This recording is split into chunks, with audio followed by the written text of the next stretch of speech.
Welcome to the Lizzie Show. Today is an absolutely beautiful day. I don't know where you live, but here it is 50 degrees, and that's the summer. That is really summertime. And Friday it's going to be 63, which is a heat wave. Okay? That's going to be too hot. I don't know if I'm going to be able to handle it. It's so warm because I didn't bring my keys to the car. I just have the door open. Because, I said I have to get out and do a video for my friends. And I decided today I'm going to talk about paranormal activity that I have personally experienced. Now, all the events I'm about to tell you are true. I've experienced them. I have felt the reality of the paranormal experience. After hearing me discuss what I experienced, you could either believe it, not believe it, be curious about it if it actually really happened, and maybe it's possible that after hearing me discuss my paranormal activities, perhaps you've experienced it too. Before telling you about my paranormal activities, I will say that none of this is made up. None of this is a lie. It's all true. So I'm going to start with my first paranormal experience. And it's actually been a few years since I experienced this. But it's quite incredible to feel. Number one, paranormal experience. I have astro projected. Now, what does it mean to astro project? It means where you literally feel like you have left your body and you're just free falling through the earth, through the universe, and it feels so unbelievable that there's no denying that you really have left your physical form.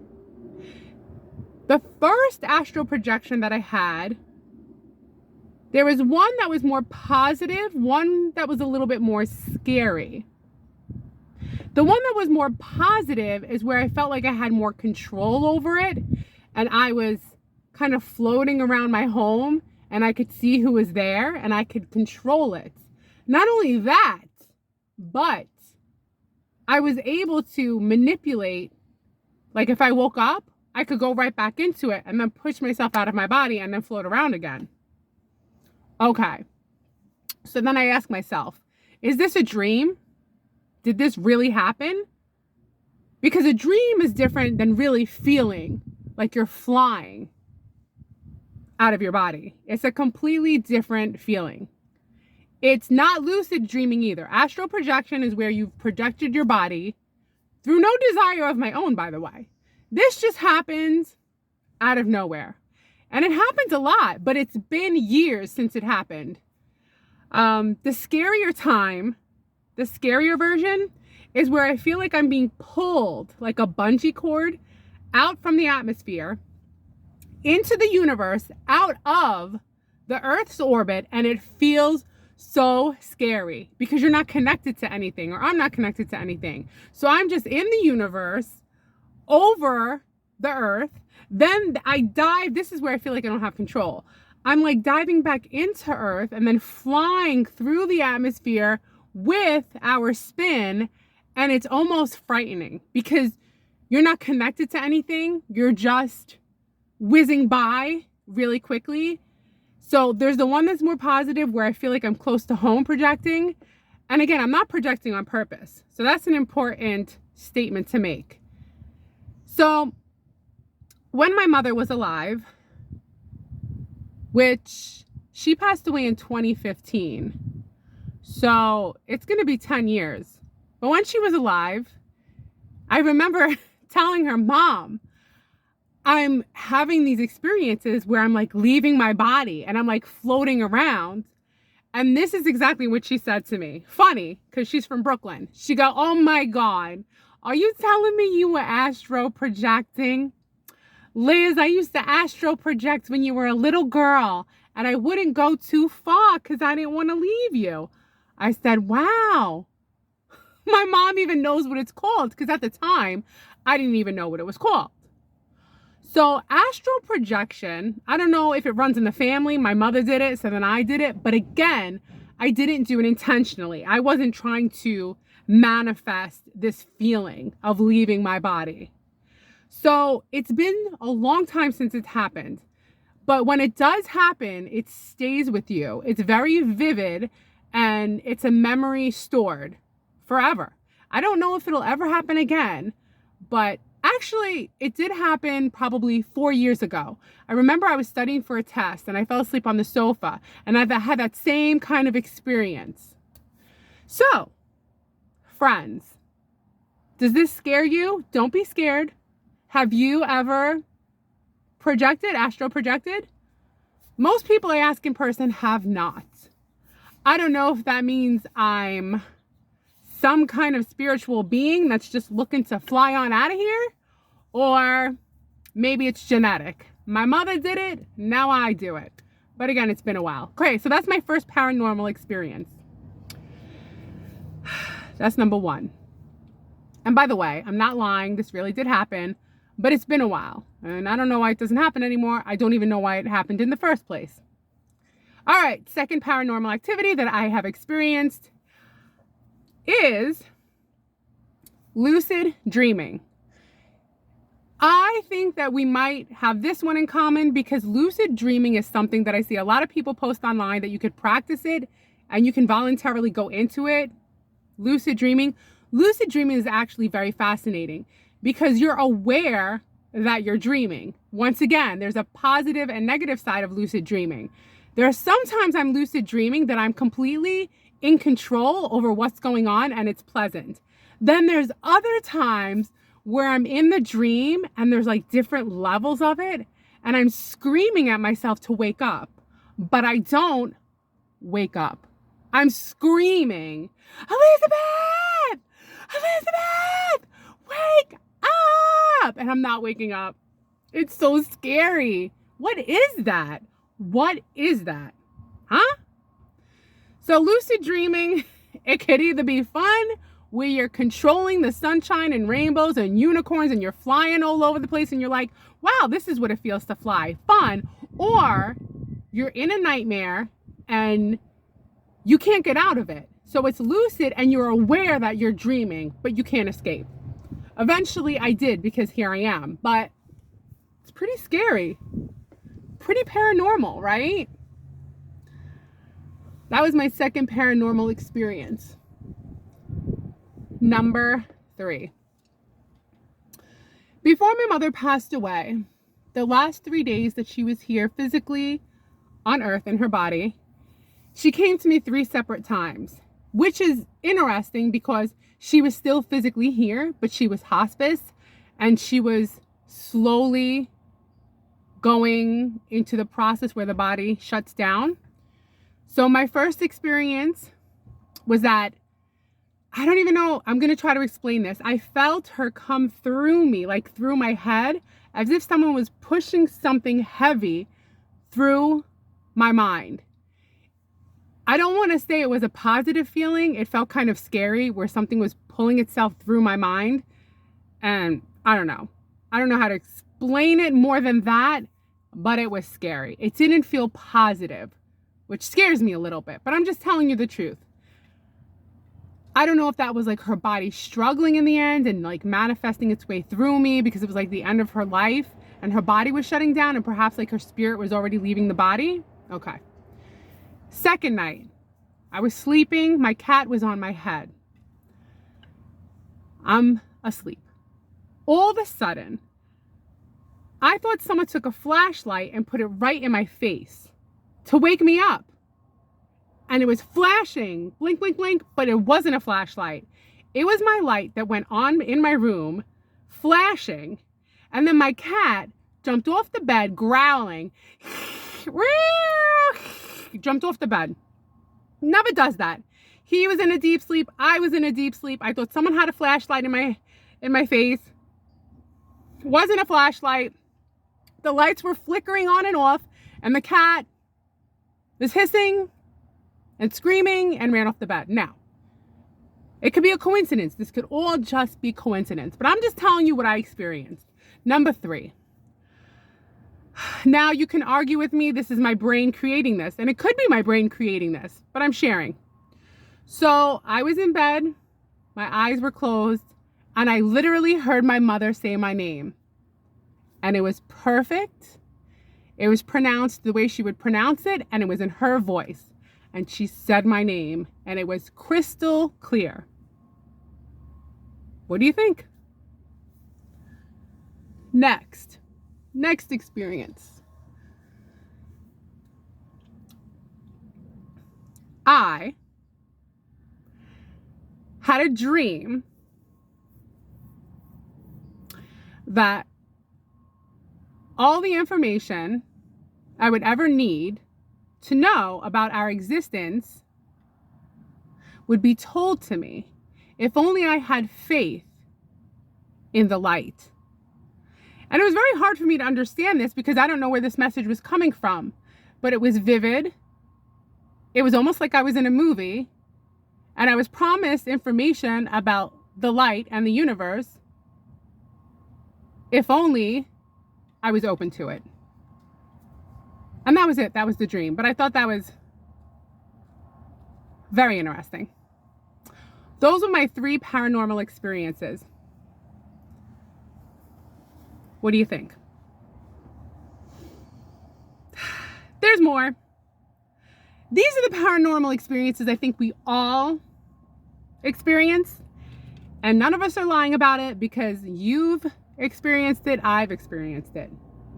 Why does this always happen? Why? Why is it that it's been 5 years since I spoke to you? It's been 5 years since you spoke to me. I'm really thinking about you.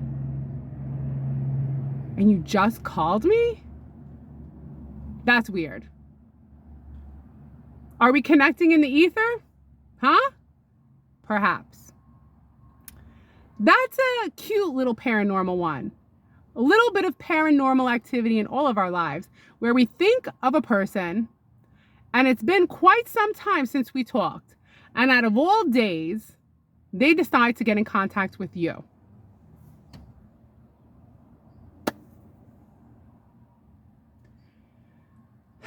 What do you think? Paranormal activity number 4. Wait, I did 1, 2, 3. That was 4. Number 5. This one is a direct connection with my mother. And maybe you've had this happen too. Maybe it was with your father, your significant other, someone you're really, really close to. And I thought this was pretty interesting. So let's call this not really paranormal, but mid to low paranormal. So I'll never forget, years ago, I was in my 20s. I went to go see a really scary movie. A movie so scary I would never see it again. Because number one, I don't want to bring that scary energy home. And I don't want to bring negative energy home anymore. So I'm not into scary movies at all. Because I'm afraid I'm going to bring demonic entities home with me. So I'm not going to do it anymore. But when I was younger, I had no idea, right? So I was watching a movie. Terrifying. My mother calls me.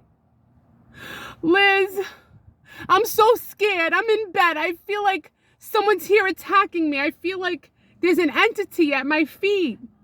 What? Mom, I'm watching a scary movie. How is it like that was weird? That she felt the feelings that I felt when I was at the movies. Do you see what I'm saying? Like I felt terrified and she was alone in bed and felt terrified.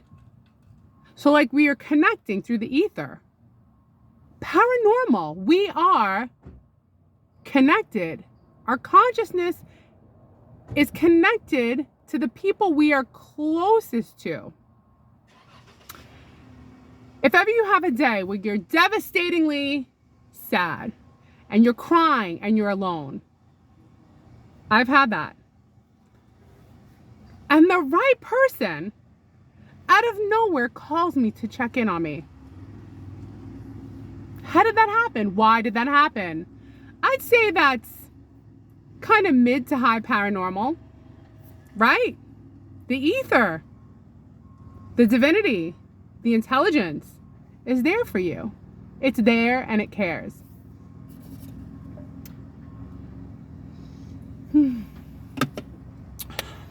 So, I will say that I do believe that there's more to this life than just like our physical form. Our physical form is a way to keep us grounded. Why do I feel that way?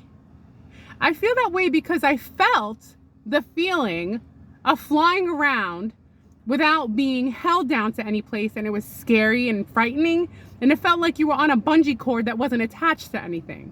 That is kind of a crazy feeling, not a good feeling. So perhaps that's our spirit when it's in between worlds. I don't know really. I'm just giving you based on what I felt, based on what I experienced, based on my actual experience. Did I just repeat myself? It's what I do. So I believe that this human experience is actually a luxury compared to the one where we're flying around aimlessly in space. Just a theory, many theories, right? The one we're connected to the people closest to us, absolutely. We're connected.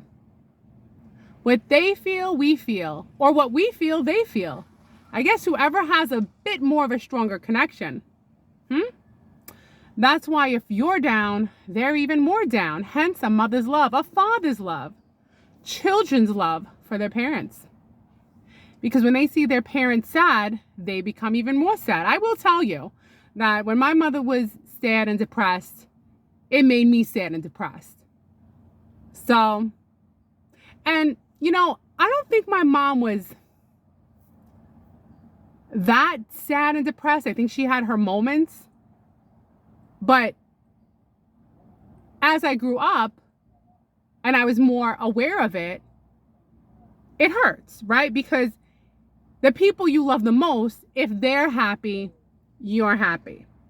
Whether it be your spouse, your wife, your boyfriend, your girlfriend, your mother, your father, your grandparents, your kids, right? The people we're connected to. They're happy, you're happy. Your animals. If your cat is happy, if your dog is happy, you're happy. If they're suffering, worst time to be alive, right? Worst time to be a conscious being and have to see them suffer because it breaks you. It breaks you because there's no love like the love you have for something else. But let's talk about an even greater love than that. People who are compassionate. Compassion is the highest form of love. Because people who are compassionate and choose jobs where they are risking their lives for strangers are the most compassionate. Firefighters are the most compassionate. Cops who risk their lives. Just a simple stop. Something could go terribly wrong, right? They're there for the worst situation. But they're there to, protect the ones that have good intention. The firefighters, they're there. 75% of their calls are actually healthcare related. They're there. They're there when someone falls. They're there when someone has a heart problem. They're there for more than just fires. Even people who dive into the water to save you. Your lifeguards, compassion. A lifeguard is compassionate. He doesn't know you. But he's going to go there into the rapid waters to save you. Let's talk about our military. I don't care where you are in this world. You're fighting for something you believe. All the men and the women. True compassion because they're fighting for their beliefs. Fighting for people they don't even know. But their ideals and their love push them to fight. I have great love and respect for all people who have given their lives and who have sacrificed to be in the service all over the world, because we're all fighting for what we believe in. People are basically good. It's always been the governments who have been bad. Remember, you can't grow when you're in crisis mode. So if you're in a crisis, how can you grow? You need to get out of that mindset where you feel like you want to flee the situation, where you want to run away. No. You're going to control your mind, control your consciousness, and not be in crisis, but be in the moment and think to yourself, I have control because I have control over how I react to this situation. I'm not going to get excited. I'm not going to overreact. And I'm not going to become a victim. I'm going to protect and I'm going to serve. And I'm going to be grateful for everyone who has served so far. I hope you enjoyed my little video, and I will see you tomorrow. Thank you so much for watching. Bye.